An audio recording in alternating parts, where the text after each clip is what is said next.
Hello, I am Melissa Hebel, and welcome to Delicate Arch. We are in Moab, Utah at the Delicate Arch, but that is not what we're going to be learning today. Today we're going to be learning about the different kinds of rock art that are in the areas of Arches National Park, Moab, and Canyonlands. So come along with me and we will learn more about different kinds of rock art. Moab is a small town located in southern Utah in between Arches and Canyonlands National Park. Due to its location and unique geological features, it is home to a large variety of Native American cultures who have come and left their mark on the land over thousands of years. Here we are here at the birthing scene, which happens to be one of the most popular places of petroglyphs in southern Utah. And petroglyphs are what's artwork that's been carved into the stone. So unlike pictographs that are painted, these ones are actually carved with different types of tools. The main reason why this is called the birthing scene is because you can see here in this corner, you can see what looks like a mother giving birth. One of the really cool things about this rock is it just has so much history in here. You have different time periods of different cultures putting their artwork here on this boulder. Petroglyphs at this site come from the artwork of multiple cultures, beginning at the early Archaic period, the Fremont culture, ancient Puebloans, and Utes. It also tells a story of how these people lived and what was important to them. What makes it so different here, or why to put their artwork here than anywhere else in this canyon. And some people actually think, though, that not only do they put the artwork here on the boulder just because it's here, but they also want to look at the land. See, maybe if the land was different back then, what kind of importance that it really gave to the people. Most petroglyphs you see in these areas are not hard to find. Much of them are located off the side of the Colorado River, which would suggest that the river played a large role in their lives. Petroglyphs are made by using stone chisels and various hammer stones.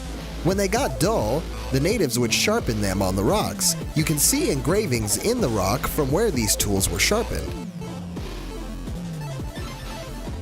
However, it is extremely difficult to know the exact age of a petroglyph. Ways to help date would be to look and see what is in the art. For example, if you see objects such as bows and arrows, then that could place it around the time of when these weapons were introduced. If you see horses or even people riding horses, then that would have been after these animals were brought to the land by the Spanish in the 1500s.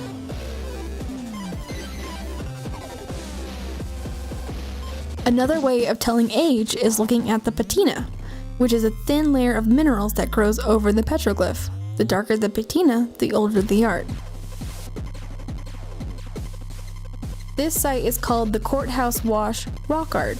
These images are what are known as pictographs, and what that means is art that is painted onto the rock using paints that were made by mashing different minerals and plants. This site is dated back to the early Archaic period, at least 4,000 years ago. Later on, ancestral Puebloans or Utes had visited the site and added large white shields over some of the images and added additional petroglyphs on the rocks below. Unfortunately, in 1980, this historic site was vandalized, destroying the art and losing much of the bright colors that were once there.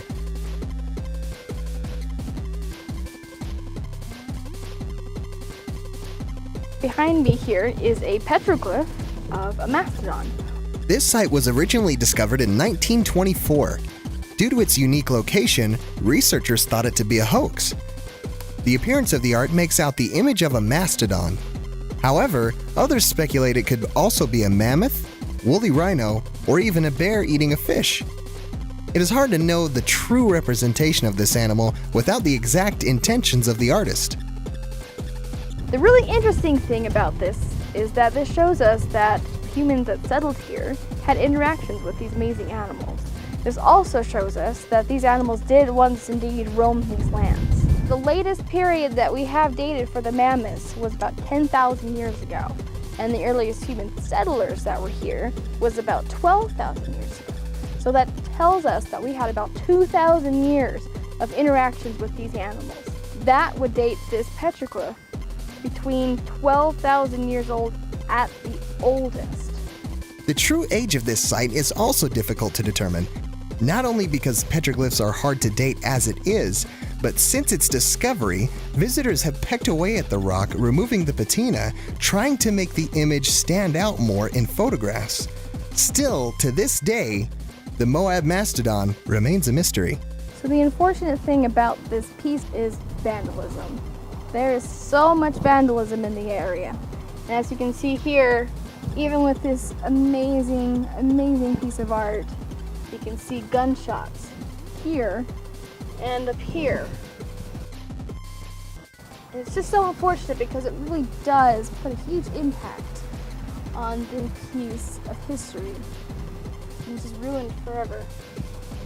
And if you look behind here, you can see there's just graffiti all over these other petroglyphs. You have them here, more gunshots.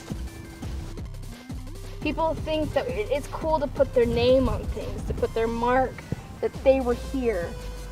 But the problem is that it kills this piece of history. We have these petroglyphs that are here for thousands and thousands of years. In 1906, a law went into effect to help protect these sites and other archaeological sites in the United States from being destroyed or looted for commercial use. Since then, 2 more laws were made to help reinforce its protection in 1979 and in 1990. However, these sacred sites are still being destroyed to this day. Once people vandalize this, it's lost forever.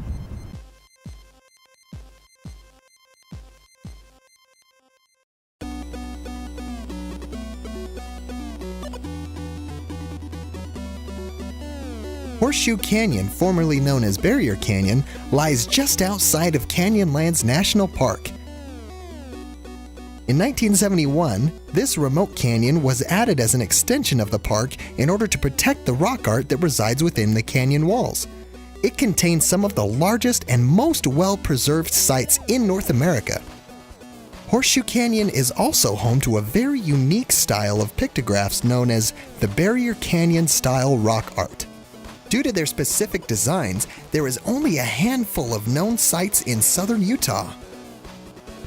So after a long and treacherous hike, and after the last few days of touring around Moab and Arches National Park, here we are in the Canyonlands National Park, and we are standing in front of 60 to 70 meters of the largest and most well-preserved pictographs in all of North America. Some of these pictographs can range up to about 6 feet tall in height.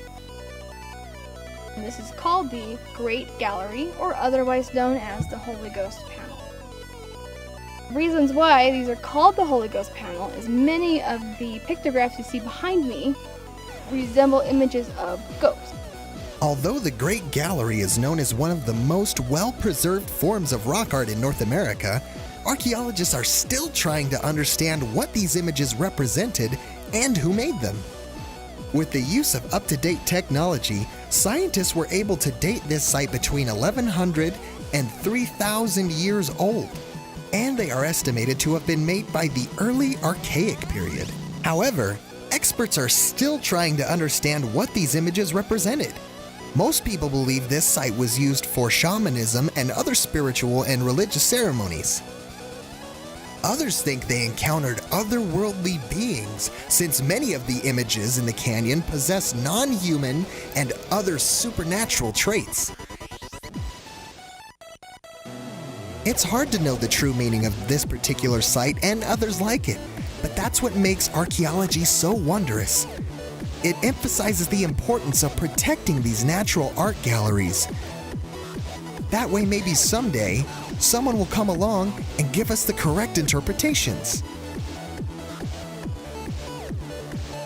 Since there's no real way to properly excavate these sites without damaging them, it is extremely important for us to protect them at all costs. By visiting these sites and leaving nothing but a footprint, Not only does it show respect for the Native American culture and their ancestors, it preserves them for future archaeologists who may come to observe and study to better understand the history of America. Well, that about wraps it up for me, so I really hope you enjoyed your time watching the video of us going around southern Utah and seeing various different forms of rock art. Yeah? Yeah, Is it good, or is that okay? that's good.